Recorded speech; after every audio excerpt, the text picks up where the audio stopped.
Welcome to Conversations with Pastor Charlie, a series of candid, insightful discussions offering a godly perspective on current events, interviews with people from all walks of life, and other topics the Lord places on Pastor Charlie's heart. Now here's Pastor Charlie.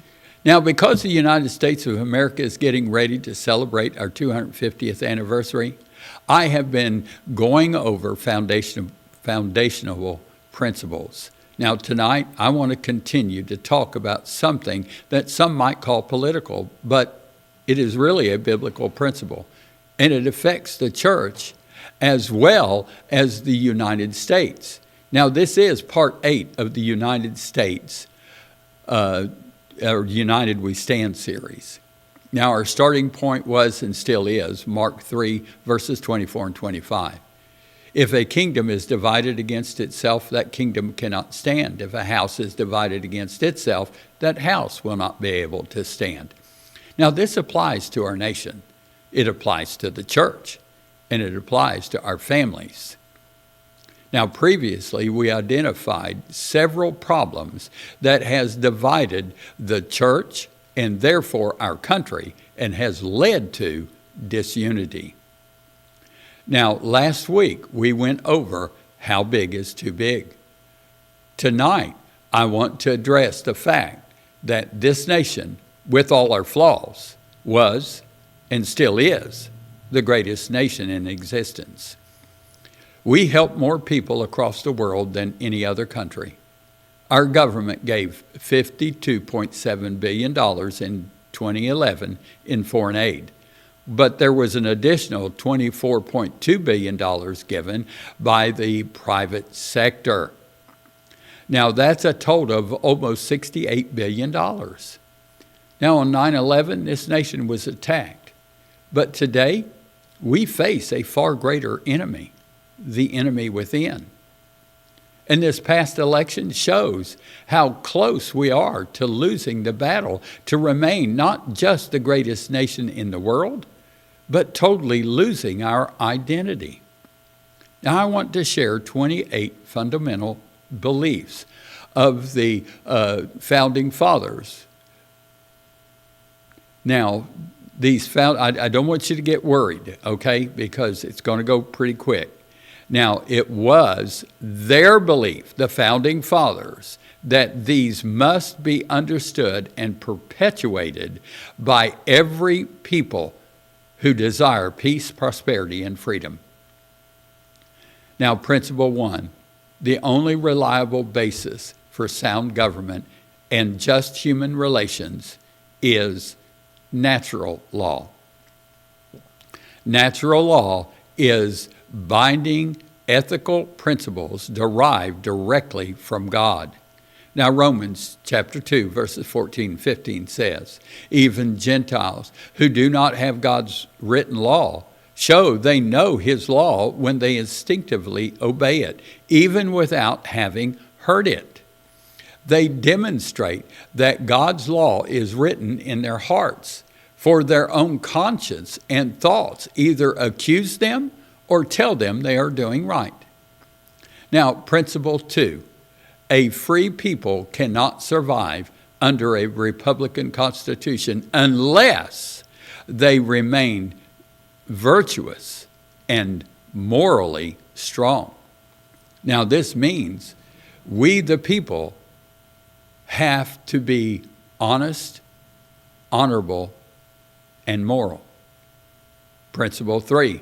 The most promising method of securing a virtuous people is to elect virtuous leaders. This is why it matters who is elected to every office. All our elected officials, they need to be virtuous, not just our president, but all. Now, principle 4, without religion, the government of a free people cannot be maintained. Now, this is our founders. Without religion, the government of a free people cannot be maintained. These principles come from the people who God inspired to form this country.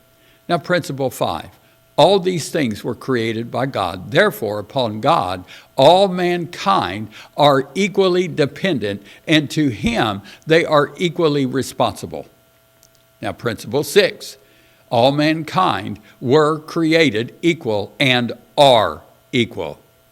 We were created equal. This doesn't mean that everyone should have the same share. Now, Jesus said in Luke 19, verses 16 through 21, the first servant reported a tremendous gain, 10 times as much as the original amount. Well done, the king exclaimed. You are a trustworthy servant. You have been faithful with the little I entrusted to you, so you will govern 10 cities as your reward. The next servant also reported a good gain, 5 times the original amount. Well done, the king said. You can govern over 5 cities.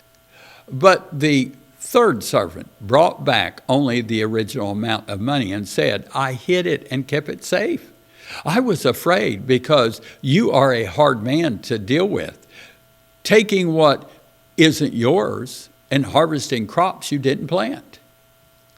Well, guys, this teaches us that we have a responsibility to not only know and respect what we have been given, but we must work to preserve and multiply it.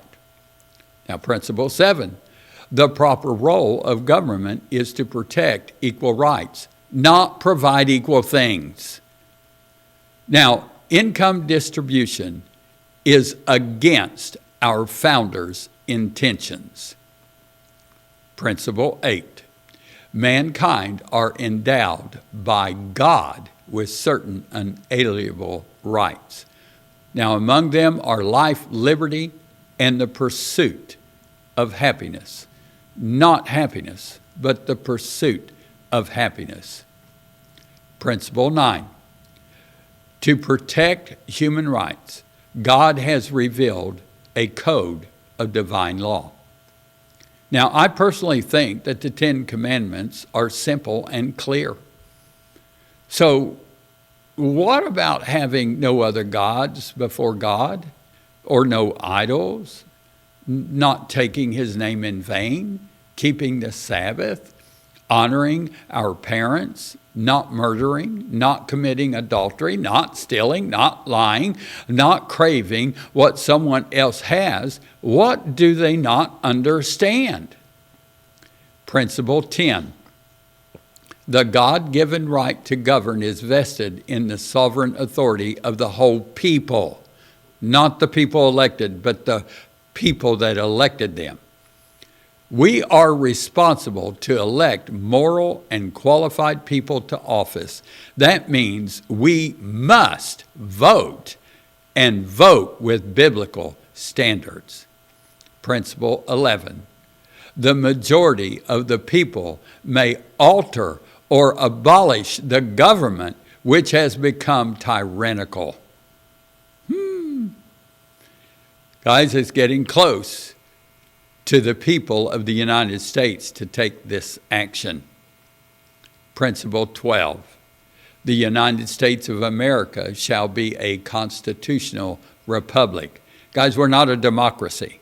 We're a constitutional republic. Number 1, a state in which the supreme power rests in the body of citizens entitled to vote and is exercised by representatives chosen directly or indirectly by them. Number 2, any body of persons viewed as a commonwealth. Number 3, a state in which the head of government is not a monarch or a head of state, a dictator. Okay? Principle 13, a constitution should protect the people from the frailties of their rulers. Principle 14, life and liberty are secure only so long as the rights of property are secure. Principle 15, the highest level of prosperity occurs when there is a free market economy and a minimum of government regulations. Boy, we've lost that battle. We need to get it back. Well, principle 16, the government should be separated into 3 branches. Principle 17, a system of checks and balances should be adopted to prevent the abuse of power by the different branches of government. Principle 18, the unalienable rights of the people are most likely to be preserved if the principles of government are set forth in a written constitution. Principle 19, only limited and carefully defined powers, get that, limited and carefully defined powers should be delegated to government, all others being retained by the people. Principle 20, efficiency and dispatch require that the government operate according to the will of the majority, but constitutional provisions must be made to protect the rights of the minority. Principle 21, strong local self-government is the keystone to preserving human freedom. Principle 22, a free people should be governed by law and not by the whims of men. Principle 23, a free society cannot survive as a republic without a broad program of general education. Principle 24, a free people will not survive unless they stay strong. Principle 25, peace, commerce, and honest friendship with all nations, entangling alliances with none. That came from Thomas Jefferson. That is given as the first inaugural address. He said that. Principle 26, the core unit which determines the strength of any society is the family. Therefore, the government should foster and protect the family's integrity. Principle 27, the burden of debt is as destructive to human freedom as suppression by conquest. Don't get me started on that. We'll be here all night. Principle 28, the United States has a manifest destiny to eventually become a glorious example of God's law under a restored constitution that will inspire the entire human race. Now, because the United States of America is getting ready, and we are getting ready this come Independence Day, I've been going over these foundational principles. And if it's the Lord's will, we'll continue next week. But guys, we have to get back to our founders' intentions for this country. God bless. Jesus is coming soon. Are you ready to meet him face to face? Are your family and friends ready to meet him face to face? Please be ready. Then help others get ready. God bless.